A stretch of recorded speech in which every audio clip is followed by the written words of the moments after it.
Hi everybody, welcome back to my studio. Today we're going to paint some watercolor gift tags. You don't have to use these tags specifically for the holiday season. You can use them for pretty much anything. And I even talk about how to make bookmarks out of these too. So they're a lot of fun. You'll only need about 4 colors. If you use a limited palette, you'll have gift tags that are a little bit more cohesive looking. And for this class, I did use a paper punch. I used a 2-inch paper punch, round one, and you don't need that. You can just trace around something that you have, like a bottle, and cut out your tags that way. Or maybe you have a different paper punch that you'd rather use, like a rectangle, or they even make gift tag punches specific. But like I said, you don't need that. You can do these old school and just grab a pair of scissors. So the paper punch just makes it go a little bit quicker. It's a lot of fun. If you're feeling blocked and you want to play, this is a great way to get back into kind of a creative flow. So uh, grab your supplies and let's get started.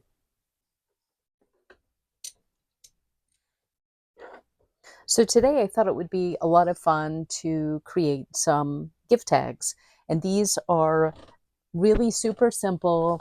You don't have to have any amazing painting skills to create this. And the cool thing about creating these tags is that you can customize these tags to go with your wrapping paper or whatever kind of decor that you have for the holidays. And these are not limited to the holidays. Obviously, you can use these for birthdays, whatever you like to do. These are just really quick and fun. And especially if you really don't know what to create one day, you can do a bunch of these. You can even use these to make bookmarks. So what you will need is some watercolor paper, and I am not using good watercolor paper. In fact, I am using this Canson sketchbook. It's a watercolor sketchbook. These are really inexpensive, and these are really great to do these kinds of projects because you can do as many pages as you want, and you don't feel like you're wasting any paper or anything like that. So sketchbook watercolor paper. I am going to be using my gold metallic. This is from Kremer Pigments. And the one other thing that I'm going to be using, I'll be using this 2-inch circle punch.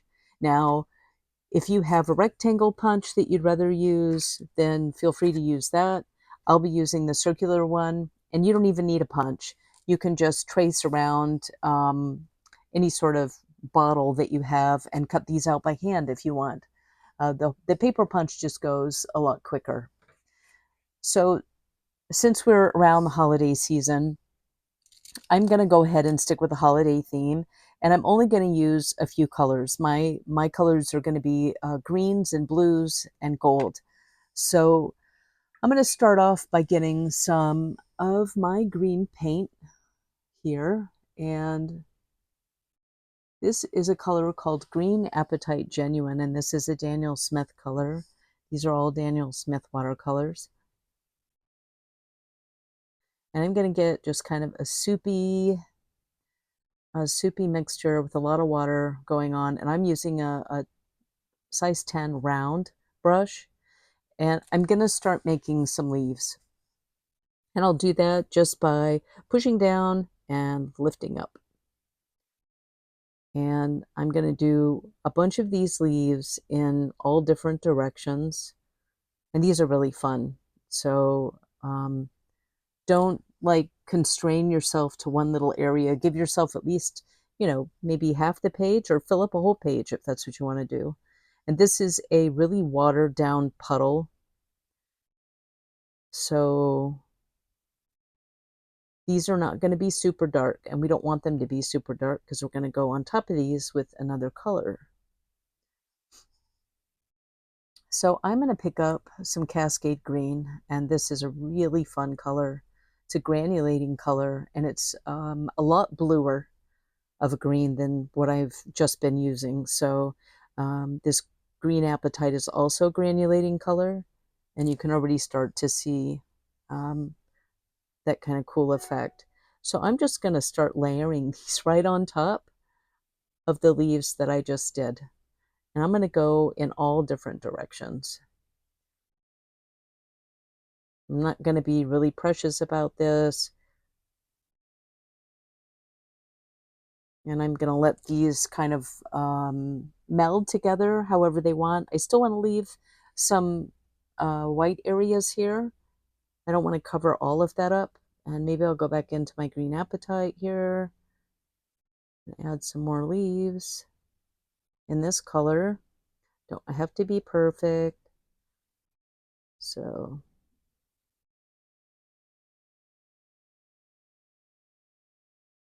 it was a great time to practice leaves.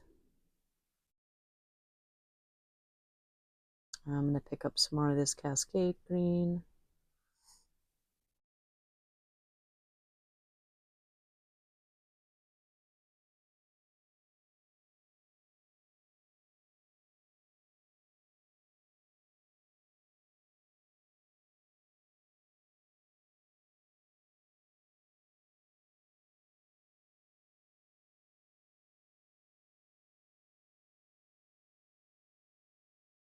Okay, so I have filled up about half the page, and I'm going to go ahead and leave that and let that dry. And while that's drying, we're going to work on a different one down here. And for this one down here, I am just going to grab my brush. It still has some green in it, and I'm going to lay in a bunch of water. And like I said, there's nothing precious about any of this. And it always amazes me too how almost sloppy you can be, and then the end results are actually pretty amazing. So, and I'm going to use the same colors. I'm just going to go back into that green apatite, and I'm going right into the pan and picking up some of that color, and I'm just going to start dropping it in. And I'm going to also grab some of my gold, my metallic gold, and I'm going to add some water. And I'm going to let the water kind of push this paint around a little bit. And you can even tilt your paper.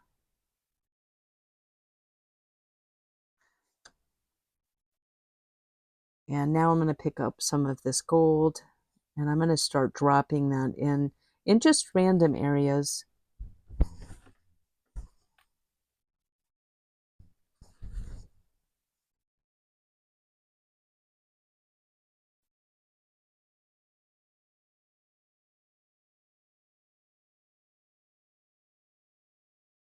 There's really no rhyme or reason. We're just going to let the paint, like do what it wants to do.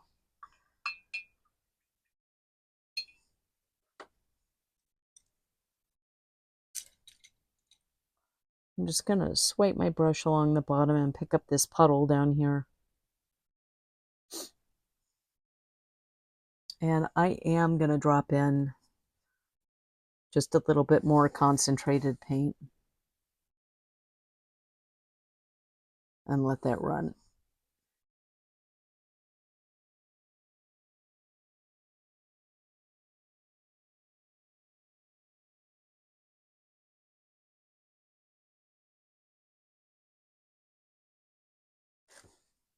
I think that's pretty good. So I have to very carefully now get this paper out, and I'm going to set it to the side so it can dry.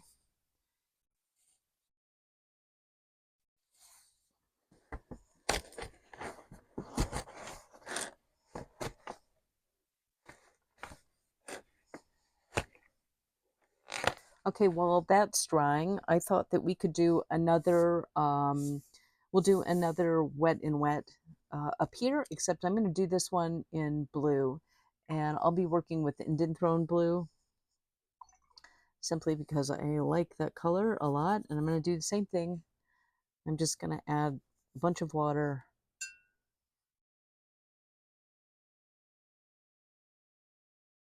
And you can use whatever metallic paint you have. You don't have to use gold. Silver would look really great with this Indanthrone blue. And I'm not sure if I have any silver. So I'm going to stick with the gold. Same thing, I'm going right into the pan and I'm getting a concentrated amount of this blue and just dropping it in. This gives you a good sense too of which paints move and which paints don't really move. And this one does quite a bit. So cool. Okay, while that's doing its thing, I'm going to go in here and pick up some more gold. And I have a lot of water on my brush too, so I'm going to get some really cool blooms in here and everything else.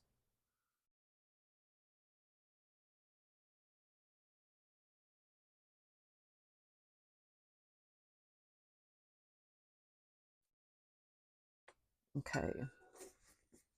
So if you want that to move, you can tilt your paper around.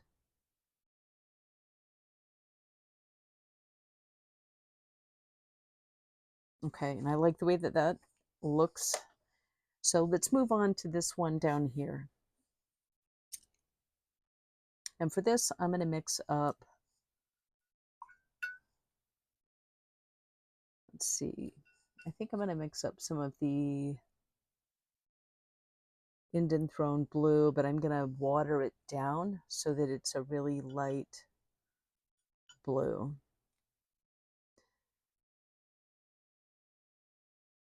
And for this, I'll be using my flat brush, and I have a 1/2 inch Winsor & Newton flat brush that I'll be using. And that was not clean.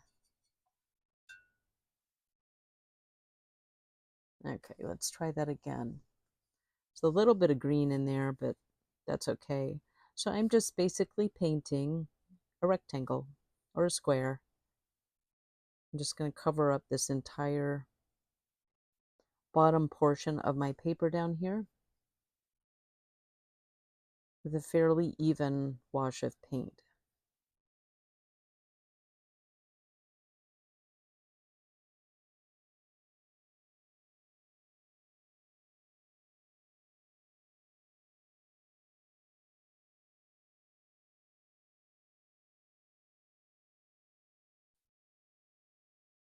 Okay. Make sure that that's covered really well. Now this has to dry before we can move on to the next step for this. So I think I'm going to hit everything with the dryer. When we come back, we'll continue on with this bottom block.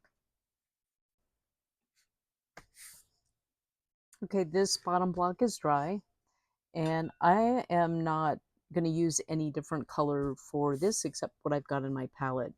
So I'm going to pick up a little bit more of that green Apatite. And I'm going to add just a little bit of water to this, so about 50-50. It's pretty dark, and since I'm using my flat brush, I'm going to get a nice clean line when I pull it. So I'm going to go straight across and try not to wobble. And if you keep the same amount of pressure all the way across, you should get a pretty even line.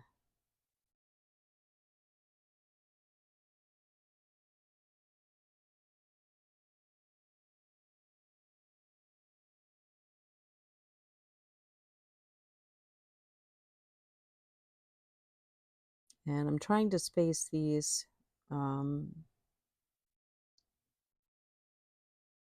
evenly.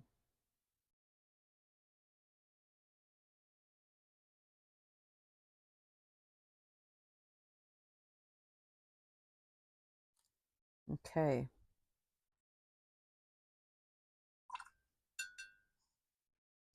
So I've got a puddle of blue going on here, and it's got some green mixed in it, and that's fine. But I'm going to pick up a little bit more of this Indanthrone blue, and I'm going to wait until this dries. I'm going to actually hit this with the dryer. Okay, this is dry, and I have picked up a 1/4 inch flat brush, You could use your 1/2 inch flat brush if that's all you've got, but we're going to make some stripes going down now. And I think you see where we're going with this. We're making our own little plaid here. So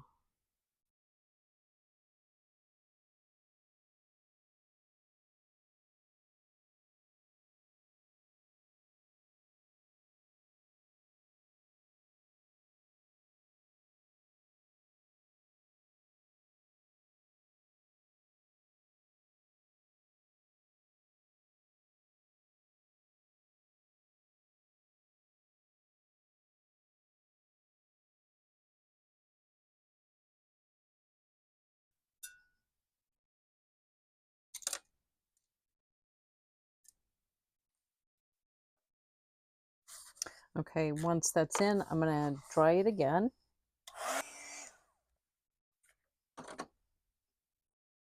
And this time I'm going to use my gold metallic to make some really small stripes going through the middle of the green.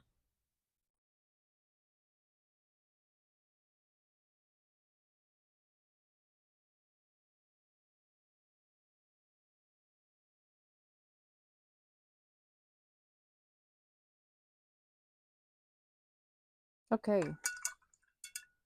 so I know that when I'm doing stuff like this, as I'm painting it, I'm thinking, oh, you know, I've got some other color ideas or some, oh, I should have done it like this and I'll do it next time. So this kind of just opens everything up to a bunch of different ideas, really. And you're certainly not limited to these color palettes. You could do all sorts of things. Um, Sky's the limit, really, when it comes to this kind of creating, which is why I like this so much. So I'm going to go back to my other paper here, and I'm going to finish this off by grabbing one of my smaller brushes. And this is, I'm going to grab some of this Mayan red, and we're going to make some berries. And I'm going to do this randomly. There's like no rhyme or reason where I'm putting these, just in the white spaces, really.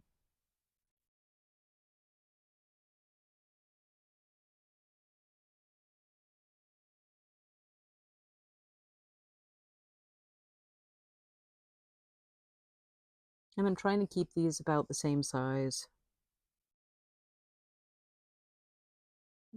and make them as uniform as I can.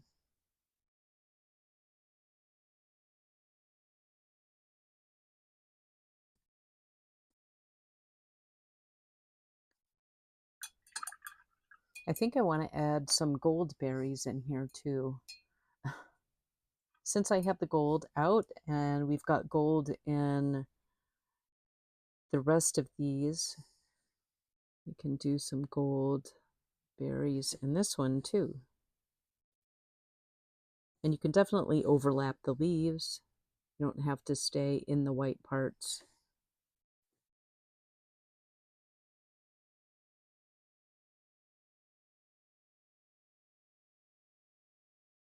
Okay.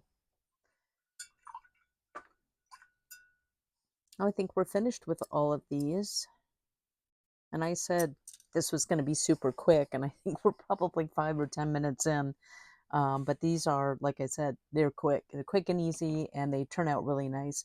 So I'm going to go over everything, make sure everything's nice and dry, and when we come back, we'll finish these up. Okay, my paper is dry. Both sheets are dry. And now I am going to take some scissors and just cut out these squares so that I don't have any um, excess white, because when I try to put it in the paper punch, I can't get to the areas that I want to get if there's this overage here.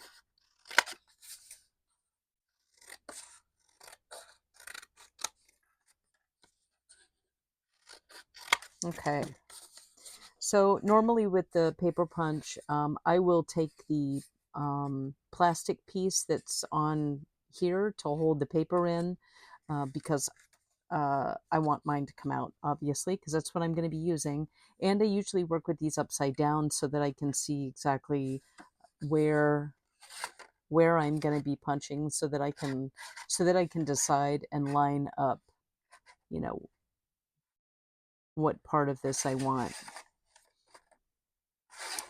And that's pretty much it. So I'm going to go ahead and do it this way and start punching out some tags.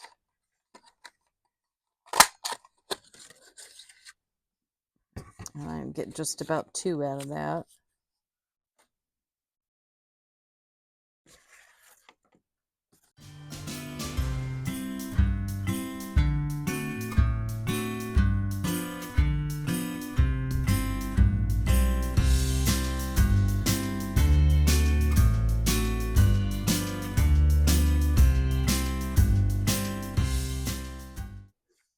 Okay, so the only thing left to do is to punch your little hole wherever you want to put your string so that you can attach it to your gifts.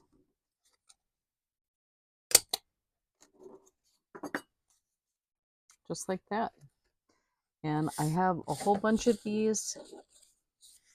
I did some other ones.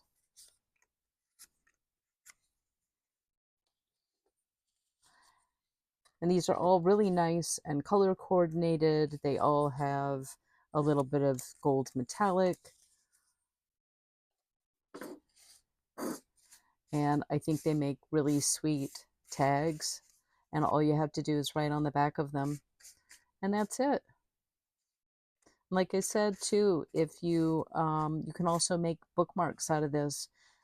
You can take a paper cutter, cut them into rectangles, and I have a paper punch that rounds off the corners, so you can do something decorative like that. You just punch a hole at the top and feed some string in, and you have a really pretty bookmark too, which makes a great gift, a great handmade gift, and they're really easy to do. So that is it for the gift tags. I hope you enjoyed it. And if you guys make something really cool, find me on Instagram, tag me. I would love to see it. Thanks again for being here, and I will see you next time. Bye.